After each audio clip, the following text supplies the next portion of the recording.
Si tuviera que volver a aprender español desde cero este año, esto es lo que haría. I'm Connor, I'm from the US, I've been learning Spanish for a really long time. Now, I'm not claiming to have the one true plan for learning. There are many approaches that can work, but it really helps to have a realistic plan, especially when you are starting out or when you are feeling stuck. And that's what this is. What I'm going to share here goes from beginning to more advanced, but the advice that you're going to hear throughout will apply to you regardless of your level in one way or another. One important note is that it's really easy to watch a YouTube video and then do nothing with it. I do that all the time, and that's why I decided to put all the advice in this video into a simple blueprint that you can print out and follow throughout the year. So if you want to take action on this video, you can download that for free at the link in the description below. Phase 1 in your learning is all about preparation. This is easy to skip. You might feel inclined to skip it, but without it, you probably won't stick with it. I know this from experience because I've learned a few languages, but I have tried and failed to learn many more. The reason that happens usually is because I've started without a strong reason, without a real burning desire to learn it. Without that, I tend to just give up once I am a few months in. So for you, you need to figure out why you want to learn. Regardless of where you are in your Spanish right now, figure out why you want to learn and write it down and put it somewhere really obvious. When it comes to your goals, I suggest focusing goals on the action and not on the result. So rather than, I want to know 1,000 words, or I want to speak conversational Spanish in 6 months, make your goal, I want to spend at least 15 minutes with Spanish every day this month. And at the end of the month, you can reassess. Speaking of 15 minutes, I suggest setting lower expectations, not because you can't do it, but because, usually when people manage to learn Spanish quickly, it's because they dedicate an enormous amount of time to it, or they already have experience with another Romance language. But if you are a person with a busy schedule and other interests, don't make it your goal to learn Spanish quickly. Make it your goal to learn Spanish well. You can make progress, but like all good things, learning a new language takes time. So set the expectation with yourself that you are in this for years. Otherwise, you'll be frustrated in 6 months when you see another video about how somebody supposedly got fluent in 30 days. In the free blueprint that goes with this video, you will have prompts that get you thinking about all of these things. Phase 2. Now onto the learning itself. In the early stages, that means building a foundation and then keeping the faith, keeping it fun when you realize, just how long this journey is. I'll address that second one in just a minute. First, about the foundation. I wouldn't start with grammar. That's where most courses and books and other things start. Instead, I prefer to use grammar as a tool to understand things rather than the core of my learning. More on that in a little bit. Since your learning habit might be new, I think it's best to ease into the habit. So focus on something that's flexible, like an audio program and a vocabulary builder that is on your phone. For audio, I think programs like Pimsleur, Spanish Pod 101, Language Transfer, those are all great because they're flexible and effective and easy to listen to on the go. For your vocabulary at the start and also later on, it can be useful. I like Closemaster's 500 Most Common Words or one of their other kind of starter decks. I like Closemaster because it's low frills, it has no distracting ads, it uses spaced repetition, it has tricky sentences even from the beginning, uses audio and other features that really make it easy to focus and easy to learn. Regarding keeping the faith and sticking with it for the long run, one thing about Spanish is that the more you learn, the more you realize there is left to learn. And that's why it's really important to focus on keeping it fun throughout the entire process. By building Spanish into your life. You can do this through music, TV shows with subtitles, even if you can't understand them yet, and to just look at the entire process as a process of discovery and uncovering a new language, rather than a giant list of words and grammar to memorize.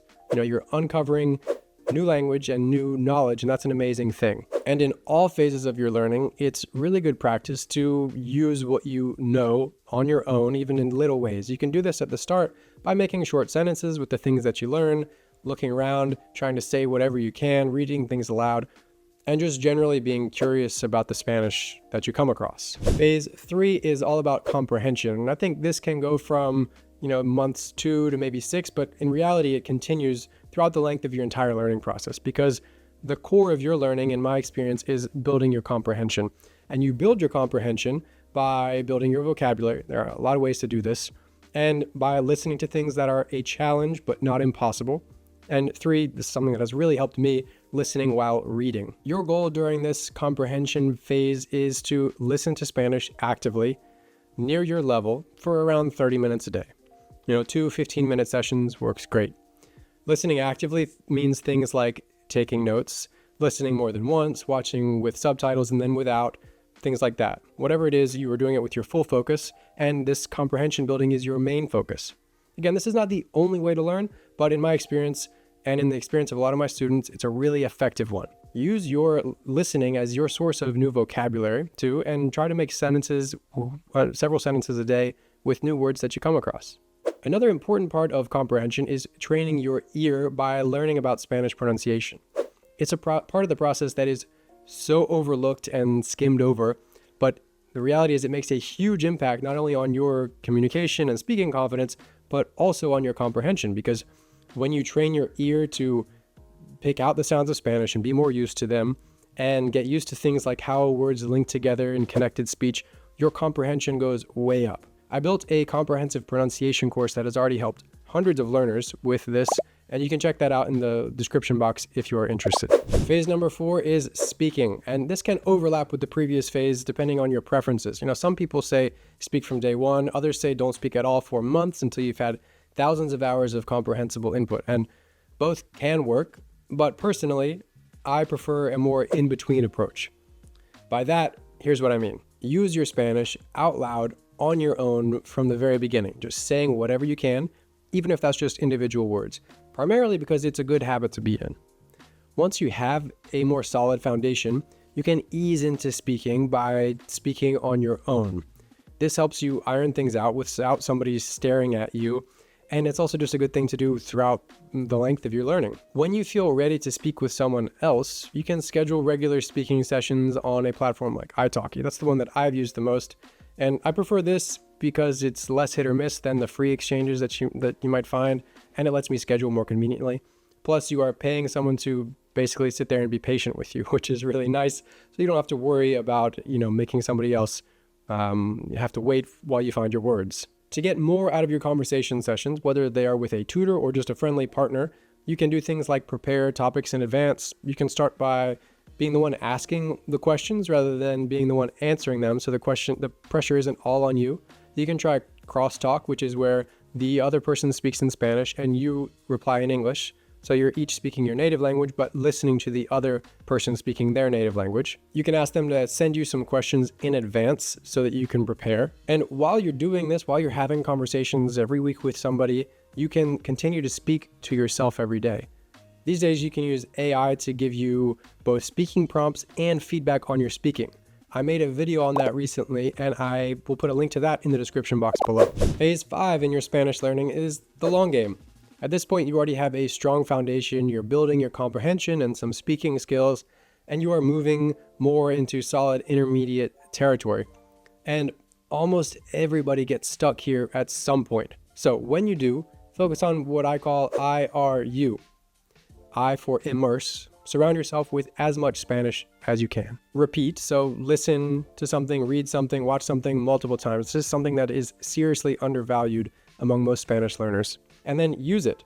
Use what you have been watching or listening to or reading as the source for your conversation topics, both with yourself and with your conversation partners and tutors. You may have noticed that I haven't mentioned grammar a whole lot in this video. That's not because I think grammar is bad, but it's because I don't recommend structuring your learning around grammar.